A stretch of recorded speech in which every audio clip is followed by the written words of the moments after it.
আসসালামু আলাইকুম বন্ধুরা, আজকে হবে দই রেসিপি। দই রেসিপি দেখতে ভিডিওটি জুড়ে সঙ্গেই থাকবেন। আর আপনাদের সঙ্গে আছি আমি মোহাম্মদ বাবুল ইসলাম।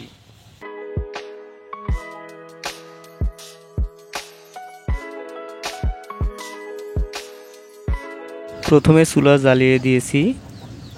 এবার চুলার উপরে একটি পাত্র দিয়ে দিলাম এবং 1 লিটারের মতো পানি দিয়ে দিব।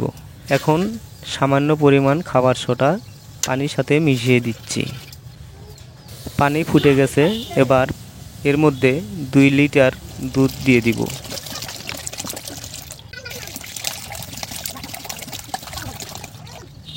এবার দুধ ফুটানোর পালা। প্রায় 5 মিনিট জাল করার পর দুধ ফুটে গেছে।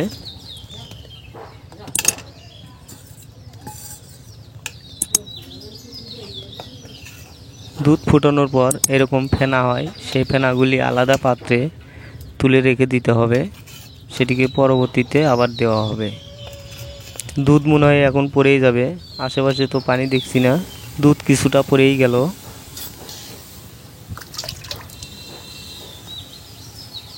এই পানি হাতের কাছে রাখাই উচিত ছিল আমার, যাই হোক, যা হওয়ার তো হয়ে গেছে।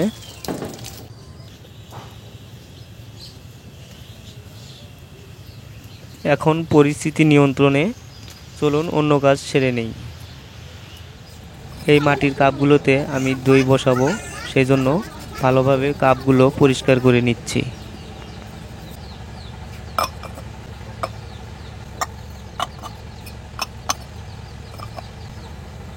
এবার কাপগুলো চুলার এক পাশে রেখে দিব, যাতে একটু আগুনের তাপ পায়। এবার দইয়ের বেসন তৈরি করতে হবে, সেই জন্য একটি পাত্রে কিছুটা দুধ নিয়ে নিব। এবার এই পাত্রে সামান্য পরিমাণ দই নিব এবং ভালোভাবে এরকম করে ফাটিয়ে নিব। দেখতে পাচ্ছেন একদম ফিনিশিং হয়ে গেছে। এবার এই হালকা গরম দুধে এই দই ভালোভাবে মিক্স করব।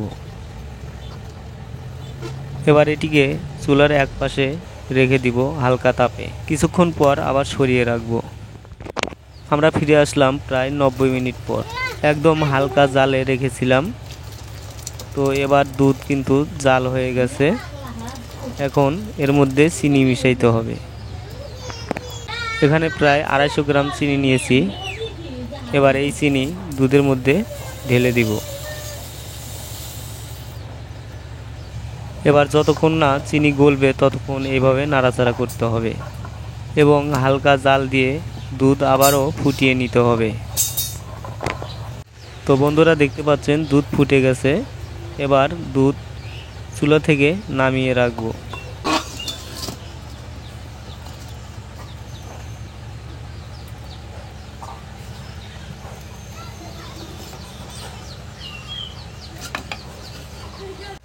এবার কাপগুলো সরিয়ে রাখবো। কাপগুলো চুলার চারপাশে যাতে ভালোভাবে বসিয়ে রাখা যায়, সেই জন্য কিছুটা বালি দিয়ে রাখলাম। এবার কাপগুলো ভালোভাবে বসিয়ে দিব।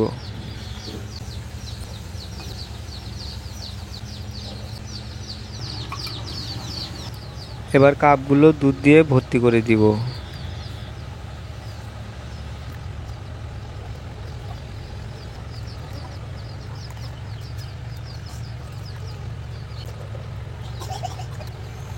এবার এগুলো এখানেই রেখে দিব ঠান্ডা না হওয়া পর্যন্ত। ফিরে আসলাম 30 মিনিট পর। এখন চেক করে দেখব দুধগুলো উস্কো উস্কো গরম আছে কিনা। না ঠান্ডা না গরম এমন অবস্থায় দইয়ের বীজ দিতে হবে। তো চলুন দইয়ের বীজ রেডি করে নেই। এই পাত্রে কিছুটা এক্সট্রা দুধ রেখেছি। এবার দেখব দইয়ের বীজ হয়েছে কিনা। দেখুন, অলরেডি দইয়ের বীজ হয়ে গেছে। তো এখান থেকে অর্ধেক পরিমাণ বীজ এই দুধের সাথে ভালোভাবে মিশিয়ে নিব।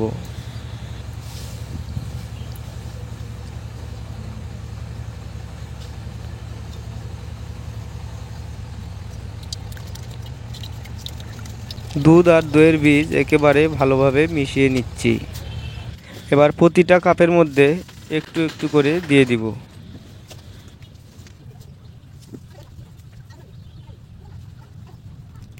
চুলার মধ্যে এখনও অনেক তাপ আছে, সেই জন্য কিছুটা বালি চুলার মাঝখানে দিয়ে দিচ্ছি। এবার এই ওড়নাটা চুলার চতুর্পাশে এইভাবে পেঁচিয়ে রেখে দিব। এবার একটি মাটির পাত্র উপরে এইভাবে বসিয়ে দিচ্ছি। এবার এখানেও একটি পাত্র দিয়ে দিলাম। এবার কাপগুলো মুরগি ধরা টোপা দিয়ে এইভাবে ঢেকে রাখবো। এবার আরও একটি কাঁথা দিয়ে ভালোভাবে পেঁচিয়ে রাখবো, যাতে এখান থেকে গ্যাস বাইরে বেরিয়ে না যেতে পারে।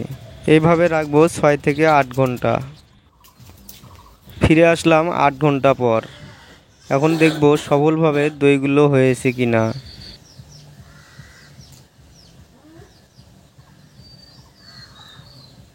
বন্ধুরা দেখতে পাচ্ছেন দইগুলো সফলভাবে হয়ে গেছে।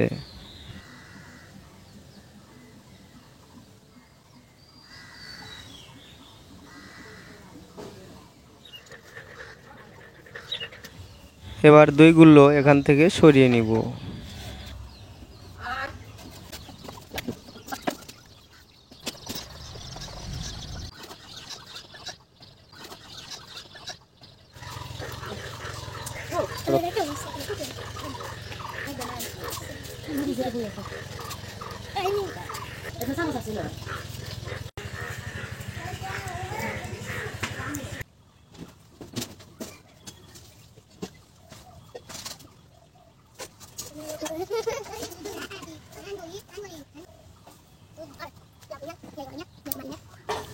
দুই সেই স্বাদ।